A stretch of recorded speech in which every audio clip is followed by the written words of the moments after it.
Hi, I'm Tony O'Donnell, and I'm a candidate for the U.S. House of Representatives from Maryland's 5th Congressional District. I am convinced Steny Hoyer's been in office way too long, and he has not been solving the intractable problems of this country. Right now, we have about a $16 trillion national debt. It is, for the first time in our history, 100% of our gross domestic product. And we are quickly spending our way towards the same problems that Greece has right now. If we don't get a handle on our national spending habits, we will threaten every priority that this nation has, including national defense, education, and any other thing that we should be doing in this country, including our military installations and our virtual freedoms. As the national debt increases, we continue to sell debt to foreign nations that we're obligated to. We need to stop that, and our congressman is not doing that. In fact, he bragged at one point he was a tax, spend liberal, and proud of it. And he had the audacity to say that he didn't mind if his opponents made of it what they will. Well, I'm telling you, we're going to make of it what they will. He's been in office for 31 years in the U.S. Congress, and he votes just like Nancy Pelosi. Maryland's 5th Congressional District is not like Nancy Pelosi. We're going to fight in every corner of this district, and we're going to solve the intractable problems that this nation has. Steny Hoyer is not a protector of Maryland's 5th Congressional District. That's a myth. He's also not invincible. That's another myth, and we're going to pierce those myths with somebody who is very astute and politically experienced. I congratulate my opponents in the primary. We're going to have a spirited debate, but in the end, I intend on defeating Steny Hoyer, and I'm asking for your support and your help in this effort. It's a great question in terms of its importance, and as I stated earlier, it is the biggest threat because it threatens every other problem and the ability to solve every other problem that this nation has. If we don't attack the problem aggressively and solve our spending habits, we will not be able to fix any other problem. So, what is the degree of the problem? Let me just say this. We need to start with a balanced budget amendment to the United States Constitution. If we don't balance our budget like 49 other states do with a requirement for a balanced budget amendment, we will not have the political will in Washington with people who like to be popular and who like to grow government. We will not have the political will. So if we put it in our Constitution, that's what I would do as a matter of first course, is get it in the Constitution. Let me just also say this very quickly. If people, well, my time has run out, but I will come back to this issue because it's central to my campaign and central to solving this nation's problems. One of the things that we need to acknowledge is that the intractable problems of spending in this country and our spending habits have been going on for a long time. But in 2008, they got demonstrably worse.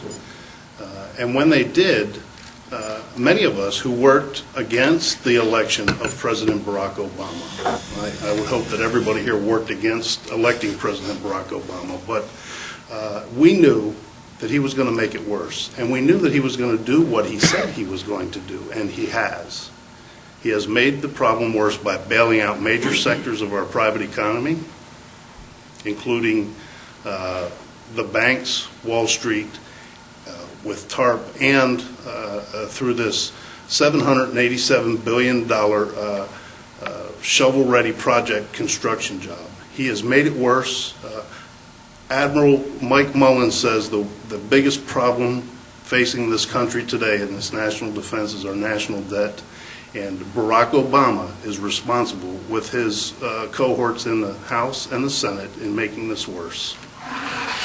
There's nothing like the dignity of a job. In fact, I've heard the best social welfare programs described as the dignity of a job.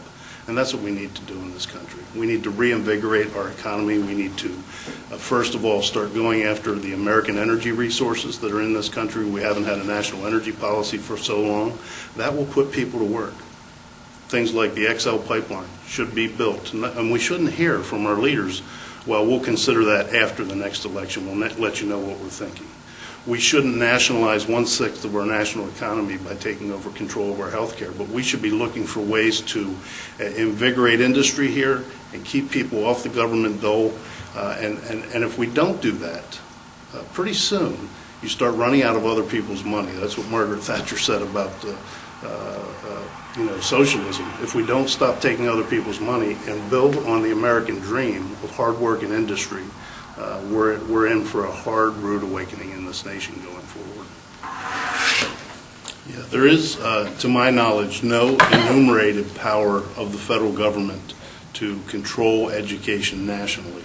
And my reading of the Constitution is that that power then is reserved to the states and the people.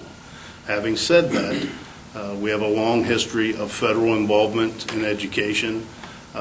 Some of it deals with trying to get states to move through the civil rights here. So some of the history lies there.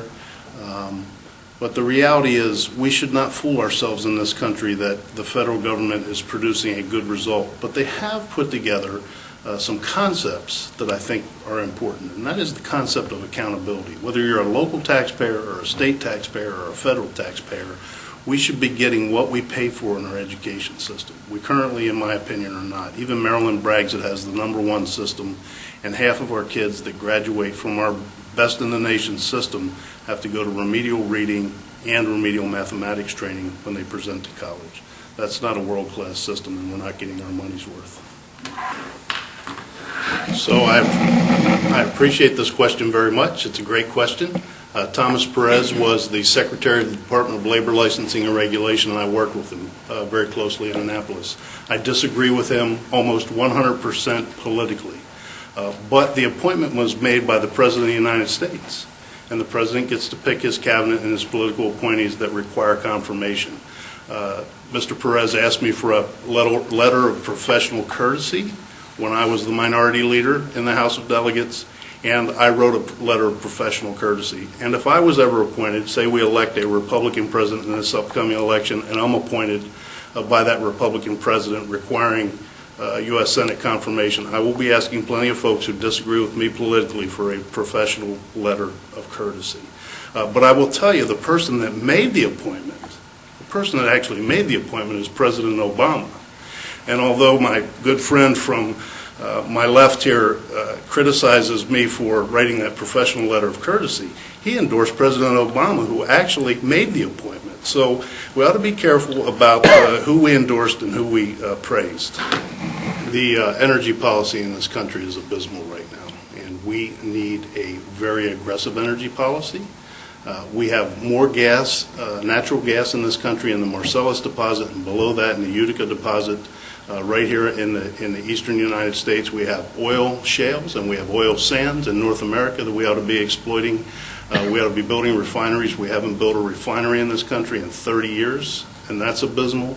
And even President Obama says he supports nuclear energy, and that's my field. I was trained in the United States Navy as a nuclear technician and reactor operator and an instructor, and I worked at Calvert Cliffs Nuclear Power Plant for 15 years. I know that business. Under Steny Hoyer and Harry Reid and President Obama, the national repository for spent used nuclear fuel at Yucca Mountain has been shut down. I will open Yucca Mountain back up, and I will support the building of nuclear power plants, and I will support the use of our natural energy resources in North America and not send billions of dollars overseas to governments that want to destroy us. It's a tremendous problem. And the first order of business in this country should be to secure our national borders. It's important for national security reasons. A lot of bad people want to come across those borders, and right now they're open and people are flooding across. A lot of those folks may mean us harm. In terms of people coming here for economic relief, you understand that, but we have a process, and those people don't get to jump to the head of the line and go in front of legal people who came here legally, like my grandparents did. People who came here to this country and went through the process through the front door. You don't just get to come in and bypass everything. So the first order of business is secure the national borders. Lastly, we shouldn't be providing incentives and inducements in this country. We should not provide benefits. The last 3 years in the General Assembly, I've sponsored a bill to prohibit taxpayer-provided benefits from going to people who are here illegally, and I will continue to sponsor that bill. And I will also tell you that we should not be giving in-state tuition to illegal immigrants, and we're going to have a chance to vote on that under the DREAM Act coming up. If we could get to a flatter tax system, I would be very much in favor of that and would pursue that. I'm dealing in Annapolis with the most progressive tax and spend liberals there are in the country. And I have to tell you, they are just a viewshed into what the progressive party, the party in control, President Obama's party, Nancy Pelosi's party, Harry Reid's party, are. And I don't endorse those. I didn't vote for those. I'm a lifelong fiscal conservative. I'm a lifelong social conservative. And I did not endorse those. I didn't vote for that. I tried to stop that from happening. This president and this left-wing leading Senate and Nancy Pelosi and Steny Hoyer are moving this country towards a European-style social democracy. Some might say socialism. Some endorsed that in the past. I will not. I will fight strongly against that to return private property rights to Americans and allow Americans to keep as much as possible under our tax system in a limited-style government, not what this president is bringing us. Yeah. Look, a nuclear-armed Iran is a very real and present danger to this country. We can't allow that to occur for a lot of different reasons, not the least of which it would destabilize, even worse than it already is, the entire Middle East. Our allies in Israel are threatened. The current leader and the people behind him in Iran have said they want to wipe Israel off the face of the earth. We can never allow that to happen. I've been to Israel. I understand the Palestinian questions. I understand the Israeli negotiating positions. Look, we got some big problems there, but we can't allow Iran to get a nuclear weapon. That will just create an arms race in the Middle East and destabilize this world. Furthermore, Admiral Mike Mullen knows, and he said, as chairman of the Joint Chiefs of Staff, that the biggest problem facing national security in this country today is not a nuclear-armed Iran, not a blue water Navy China, not cyber warfare or terrorism. It's the national debt. Why? Because we won't be able to field a national defense force that will be able to take out a nuclear-armed Iran if they threaten the stability of the world. Look, my opinion is this. There can be a case made for states having minimum wages, but states know best what the economic climate is in their state, what their employees should be making, what the cost of living is in that state, and a one-size-fits-all dictated from the federal government is a window into the view that the federal government should control everything across the board. It should not. In fact, that authority, I believe, doesn't exist in the United States Constitution, or I'd like to challenge somebody to enumerate it. Now, just like health care that this administration has passed, maybe they would make an argument that the Commerce Clause allows the federal government to set a minimum wage. I don't agree with that any more than I agree with that the federal government can force us to buy a private product in health care. So for those reasons, we should not have a national minimum wage. We should have state-controlled minimum wages, and we should be very, very careful at the level that they're set because they can preclude people from entering the workforce, as David said, young kids, summer jobs, a lot of other things that small businesses and the unemployed benefit from. One of the problems with public sector unions or government employee unions is that they work very, very hard to gain the favor of those in power. In Maryland, we see that very, very strongly, whether it's the SEIU or the teachers' unions or AFSCME or many other unions in the state. And we see what kind of control they have over policy. We see what kind of control they have over wages. We see what kind of control they have over taxing. And it becomes very troublesome. That occurs at all levels of government. Now, people have a right to organize. People have a right to protect their interests. But I have to tell you, if we don't make sure that our spending decisions are not compromised by these public sector unions, we will go bankrupt eventually. And they will eat up every bit of our available resource at the expense of every other priority. So we need balanced decision making. We need a decision making that is not unduly influenced by public sector unions. Yeah, difficult question because the perception of Congress is exactly as you said. It's as low as it's ever been.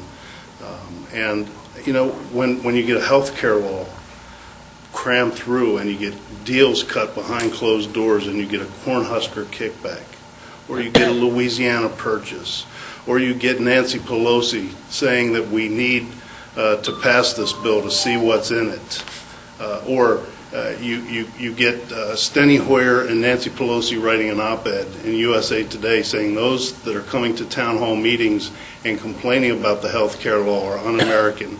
People become very upset with their government, and government is perceived as not listening to the citizens. So absolutely, we have term limits. We can term Steny Hoyer out this election. If he's not doing a good job, we can limit his term right now. That is the ultimate power. It's the ultimate check and balance.